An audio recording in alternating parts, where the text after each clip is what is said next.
Obviously, I follow Brazilian politics very closely. I've been involved in Brazilian politics as a journalist, and my husband was a member of the Brazilian Congress, so it's something that we follow very closely. Lived in Brazil for a while, and so it's something that is obviously a main focus of mine. I write for the country's largest newspaper, Folha of São Paulo, where I do a lot of reporting, but I really try not to talk about Brazilian politics per se on this show unless it really does have major international implications. We talked a lot about Brazil's really unequaled censorship scheme because of the way that jeopardizes free speech in the broader West. Every time one country in the democratic world goes further, it's a sign or a signal that other countries can as well.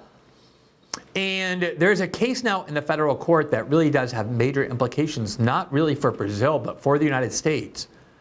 Because the question is whether the Biden administration fabricated immigration documents in order to help Brazil's authoritarian censorship judge, Alexandre de Moraes, justify the baseless imprisonment of one of Jair Bolsonaro's top officials, his former policy advisor, Felipe Martins, whose imprisonment we've reported on before. Now, I just want to tell you a little bit about the case so you understand what the implications are for the United States. So this could genuinely be an explosive scandal if this is proven. I'm not saying it will be proven, but there's certainly a lot of grounds, as the federal court in the United States that's now looking into this has obviously concluded as well, to believe that something extremely strange, if not corrupt, happened here with American immigration records.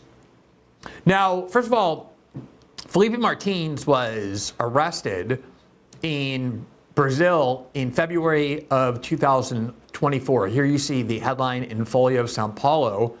At the time, it says the federal police targets Bolsonaro, Vladimir, former ministers, and military officers in cooperation with the coup attempt. Targets include various people. And the key here is that Felipe Martins was never charged with a crime. He was being investigated for what Moraes says was his suspicion that Felipe Martins participated in a plan that would have led to a coup if Bolsonaro lost the election. That's the allegation against him. At the time, he was not charged. And yet, he was nonetheless ordered to be arrested by Alexandre de Moraes. Now, the interesting part about this was when Felipe Martins was arrested, the argument was that the reason he needed to be arrested, even though there were no charges pending against him, is because, said Moraes in the Brazilian court, Felipe Martins had left Brazil when Bolsonaro left Brazil. You may remember that Bolsonaro, right after the day before, the last day of his presidency, the day before Lula was to be inaugurated in 2022, left Brazil for the United States. He ended up staying in the United States in Orlando for 6 months, 3 months or 6 months, one of those, and then he came back. And the court said that this top advisor, Felipe Martins, went with him to the United States, entered the United States, but then he, in the words of the court, evaporated. He just disappeared because there was no record of him leaving the United States and coming back into Brazil, even though they knew he was in Brazil. So they said, look, this proves that he can just disappear, like he's the invisible man. And that shows that he can flee justice at any time. So we have to put him in prison while this investigation is ongoing because of what he did. He left Brazil, entered the United States, but somehow came back without leaving a trace of having done so. The whole thing was a lie, an absolute, provable, demonstrable lie. I spent months working on this case, and there was a mountain of evidence proving that Felipe Martins never left Brazil. He was in Brazil the whole time. He just never went with Bolsonaro to the U.S. None of this ever happened. Just to give you a couple of examples, a week after he was alleged to have gone to the U.S. with Bolsonaro, Felipe Martins flew on a domestic flight inside Brazil. And the court got those records. It was a Brazilian Airlines. He flew from one city in Brazil to the other a week after he was said to have gone to the United States. So just on that alone, they knew he was in Brazil. They had iFood receipts and credit card charges, his phone records, mountains of surveillance data that the federal police obtained, showing that he was in Brazil the whole time. There you see from Wall, one of the Brazilian outlets, while he was in prison, Felipe Martin presents iFood receipts and airline ticket in order to argue that his imprisonment should be overturned. And the fact that this was such a lie from the start was incredibly obvious. I mean, I would not have written an article arguing that he was wrongfully imprisoned unless I was truly convinced with certainty that he was in Brazil all along. And I saw this evidence. I worked with his lawyer, and I ended up writing this article. This was in August of 2024. So basically 6 months into his imprisonment, I wrote an article in Folha. There you see it in Portuguese, but the headline of that translated is Bolsonaro's former advisor is imprisoned based on a false allegation. Alexandre de Moraes ignores evidence proving that Felipe Martins did not try to flee Brazil at the end of 2022. And what was amazing about this was that the evidence was so immediately apparent that Felipe Martins never left Brazil and came to the United States, that even his prosecutors, who are part of the government under Lula da Silva, even they, right after he was imprisoned and then again in May, went to the Supreme Court and said, look, we don't think he should be in prison. We realize now there's no evidence that justifies this allegation that he left Brazil and evaporated. He was in Brazil the whole time. Even his own prosecutors were arguing that. And Moraes twice ignored them and just rejected that petition to release him. And here you see from CNN Brazil, May of 2024, Moraes rejects a new request for release and keeps Felipe Martins in prison. The prosecutor has already spoken out in favor of the release of Bolsonaro's former advisor. Quote, the arrest was based on the argument that Felipe Martins left Brazil aboard a presidential plane on December 30th, 2022 with then President Jair Bolsonaro. The Attorney General's office has already expressed itself for the release of Martins on March 1st, a month into his imprisonment. In the most recent motion submitted on April 23rd, the defense indicated what it considers a new and relevant piece of evidence to prove that Felipe Martins did not, in fact, leave the country on the presidential plane that departed Brasilia for the United States on December 30th, 2022. It is a response from the U.S. Customs and Border Protection, part of the Department of Homeland Security, the agency responsible for the entry of foreigners into the United States, to a request from the defense regarding Martins' entry and records into the country. The U.S. agency stated its system contains no record of Martins entering Orlando on December 30th, 2022, the date when Bolsonaro and his entourage landed in the country.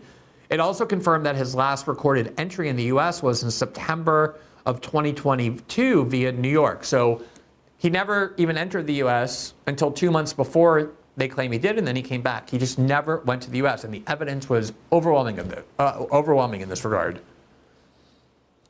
Here is the headline where the prosecutors again went back in August, which is when I wrote my article, saying, again, the prosecutors, the Attorney General office, request his release precisely because there was no evidence. And all the evidence that was available disproved Moraes' argument that he disappeared and therefore had to be in prison. He kept him in prison for 6 months.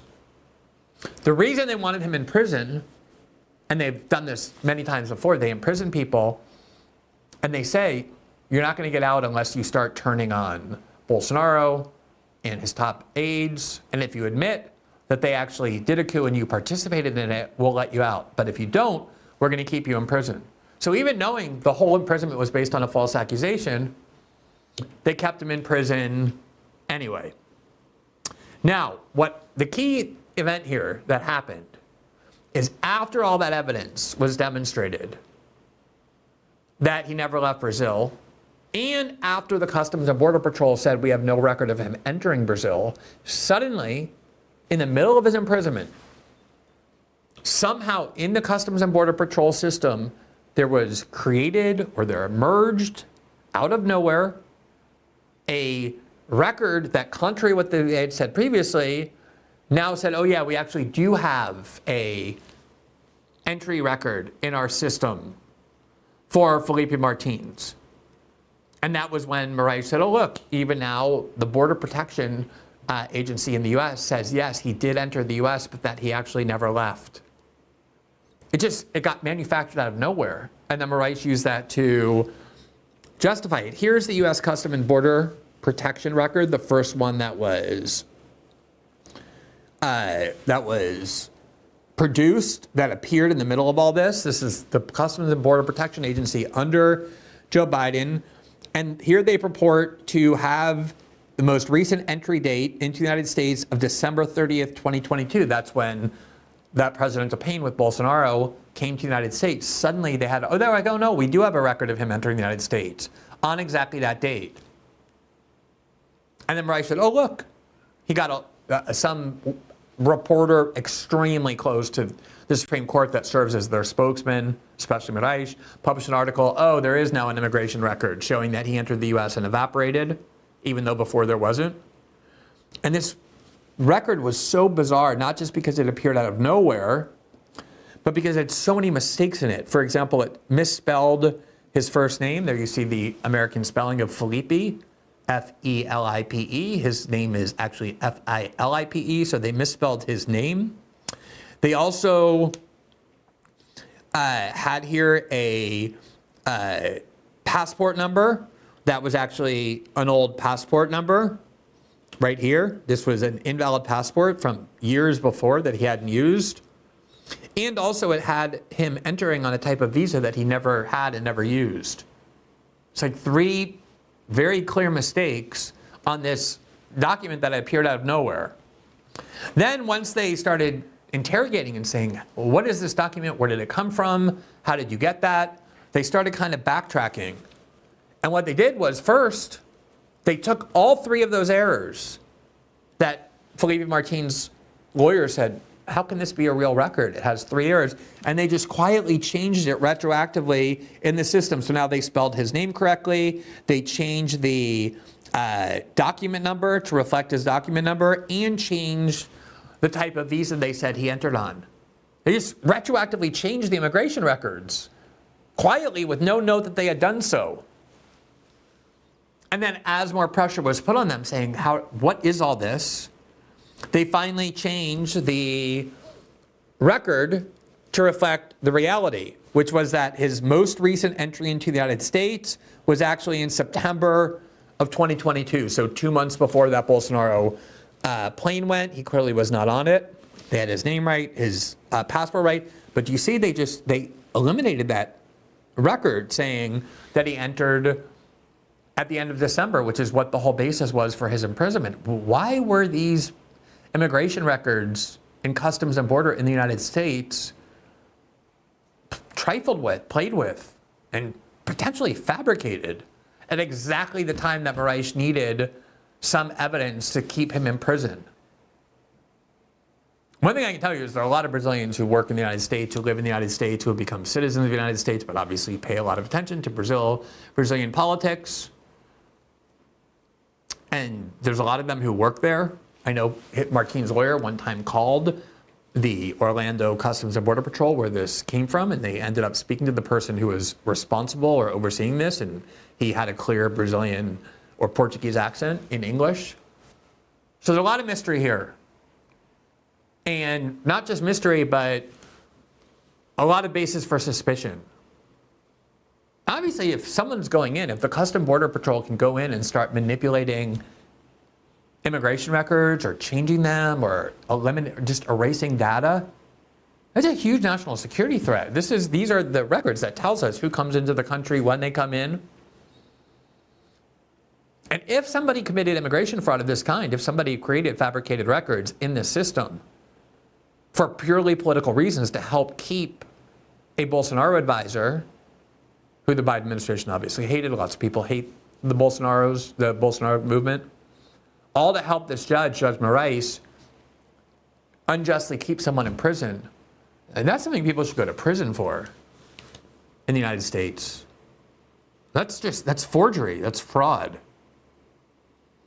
Here from Folha of Sao Paulo too, as the investigation went on, as he was in prison, just more evidence. July of 2024, cell phone data shows that Martin was in Brazil during Bolsonaro's stay in the U.S. Information by TIM, which is the big cell phone carrier in Brazil, to the Supreme Federal Court proves he did not travel with the former president. And they knew this very close to the beginning. In fact, right after Lula was inaugurated, right, just a couple weeks after Felipe Martins supposedly went to the U.S. with Bolsonaro and then disappeared, they submitted a Freedom of Information Act request, the equivalent of that, to the government, which by this point was run by Lula.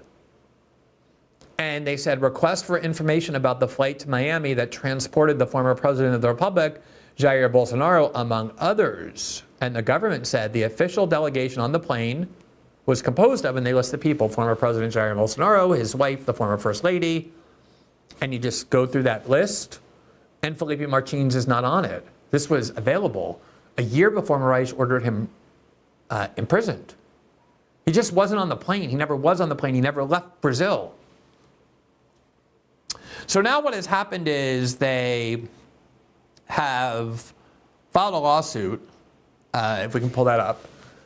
Felipe Martins and his lawyers filed a lawsuit in the federal district court in Orlando. There you see the lawsuit in the Middle District of Florida, Felipe Martins against the U.S. Department of Homeland Security and the United States Customs and Border Protection, raising all these issues, showing the federal court, look, there's good reason to believe that something very untoward happened here. And we want discovery to find out how this false document emerged in the middle of his imprisonment, right when the prosecutors were saying, release him, all the evidence proves he never left Brazil. He was in Brazil the whole time. Conclusive, decisive evidence, and then suddenly this thing appears in the middle of the Customs Border Patrol system when previously they had no record of him entering. And then that became the foundation, the basis for keeping him in prison. Here was that reporter who serves the agenda of the Supreme Court, who published several false articles, one of which had to be heavily retracted about how he left the United States. It's from Metropolis. His name is Guilherme Armado. And there you see the title, which is Under Investigation, Felipe Martins has a recorded entry in the United States and then vanished. A document on a U.S. government website states that Felipe Martins entered Orlando at the end of 2022. Again, this is June. This is 4 months after he was first ordered in prison, or 5 months. This is the article that appeals under a journalist well known to be aligned with Moraes, who's basically his spokesman. And he's like, oh, look what I found. A Custom and Border record, a new one. A year into this whole thing. That now suddenly shows, oh no, he did actually enter the U.S. And then they had to retract it. They say, quote, the first version of the headline for this article was, under investigation, Bolsonaro's former advisor went to Orlando in 2022 and vanished. This column understood, based on information available from the public consultation of Felipe Martins' I-94 entry form, that Martins had traveled to Orlando on December 30th, 2022. At the time, the column made extensive efforts to contact Martins, but he never responded. Months later, Martins provided information to the Supreme Court showing that he was in Brazil on that date, which suggests that the U.S. government website contained incorrect information.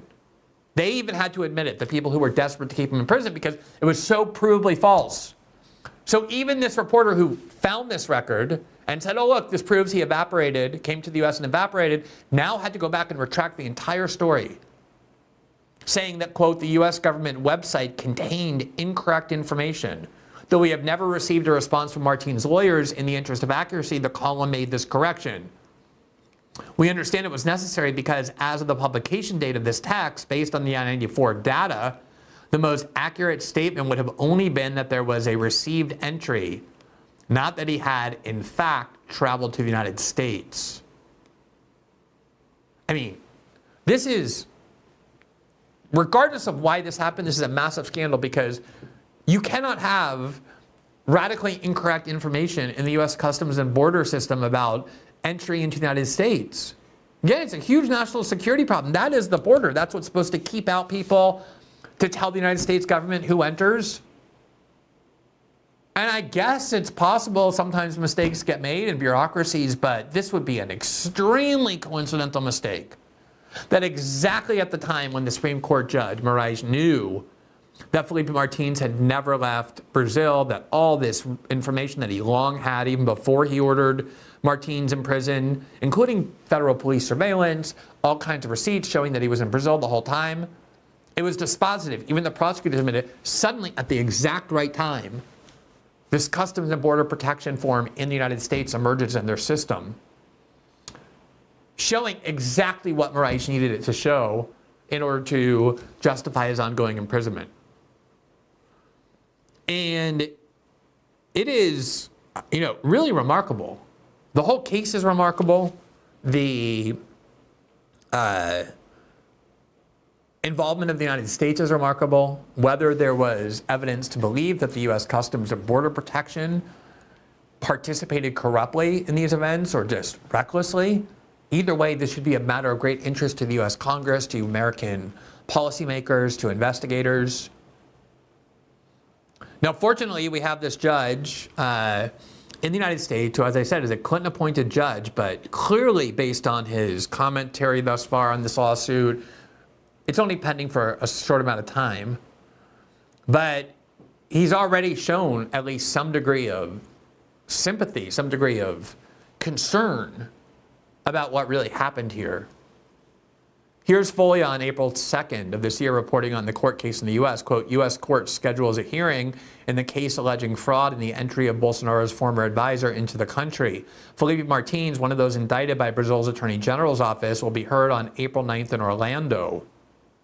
Quote, the hearing will aim to clarify what the former advisor's defense sees as signs of fraud in the U.S. immigration records. The records appeared in April 2024 during his imprisonment and were deleted in July of the same year. I just want to stress, this newspaper, this is where I work, they are not pro-Bolsonaro, to put it mildly. It's like the New York Times of Brazil. I personally consider them to be the most journalistically fair mainstream outlet in Brazil. That's why I worked with them. I've worked with them for many years. I did a little bit of Snowden reporting with them as it pertained to Brazil. I did the investigation of the anti-corruption probe in Brazil this past year when I got the archive from Moraes' chambers, along with a reporter there. They very aggressively publish every story on the front page, even though Moraes is a sacred figure in Brazil. They're not supposed to criticize him. I really respect the editors of this paper, but they are still pro-Bolsonaro, but anti-Bolsonaro editorially. And this is what they're saying as a news article, that suddenly it appeared in April, right when he was in prison, they needed it, and then was deleted in July of the same year. And then Moraes released him in August, 2 weeks after my article, when it became clear that this was a scam. It goes on, quote, the former advisor to Bolsonaro is one of the individuals indicted in the alleged coup plot said to have been orchestrated by Jair Bolsonaro. According to a statement by Judge Gregory Presnell, Martins may attend the session either in person or remotely. And then after that article, the judge actually authorized discovery to take place. Martins' lawyers have a right to request multiple documents relevant to understanding how this false immigration entry emerged right when it was politically convenient and necessary to do so. And so discovery is going to take place. I believe they have the right to depose officials at the Customs and Border Patrol as well to determine whether or not there was actual immigration fraud for political reasons, to keep someone unjustly in prison who was disliked by the United States government. Here's a news story. Mexico extradites 29 drug traffickers to the U.S. to avoid trade tariffs. We all know how deceptive corporate media can be. They push agendas, censor voices, and make sure you only see one side of the story. That's exactly why I started this show, especially on Rumble, because I believe in free speech, real conversations that are unconstrained, and the best pursuit of the truth possible. And that's why I've also partnered now with an app and website that believes in all of those values too. Ground News prioritizes free speech over controlling the narrative. For every story, news story, you can find all the articles reporting on it in worldwide with context, such as if a news source has any political biases, how credible they are, if any major corporation is influencing their reporting. All I have to do is swipe through coverage of the news article with tags indicating if it's coming from a right-wing or a left-wing source or from corporations or independent voices. And from there, I can decide for myself if Mexico's unprecedented extradition of 29 cartel members to the U.S. is proof that Trump's tariff tactics are working, or, as some conservative voices claim, or if it's just a routine legal process like the center and left people there are claiming as well. Different sources are saying different things. If I had just read one, I'd have a completely skewed view of reality, but with Ground News, I can put them side by side and decide for myself who's actually telling the truth. Ground News even created a dedicated feed called Blind Spot that exposes stories that neither side of the political spectrum are reporting on, making it possible to spot stories that many people in charge don't want you to see. Ground News is bringing back transparency in the news and civil discourse right from your phone or computer. Best of all, they're independent and subscriber supported, and they're offering my viewers 40% off the same Vantage plan I use to get unlimited access to all their features this month. So you can scan the QR code right there on the screen, or you can go to ground.news/GG for 40% off. If you like the show, I'm very confident you will love that platform. Thanks for watching this clip from System Update, our live show that airs every Monday through Friday at 7 p.m. Eastern exclusively on Rumble. You can catch the full nightly shows live or view the backlog of episodes for free on our Rumble page. You can also find full episodes the morning after they air across all major podcasting platforms, including Spotify and Apple. All the information you need is linked below. We hope to see you there.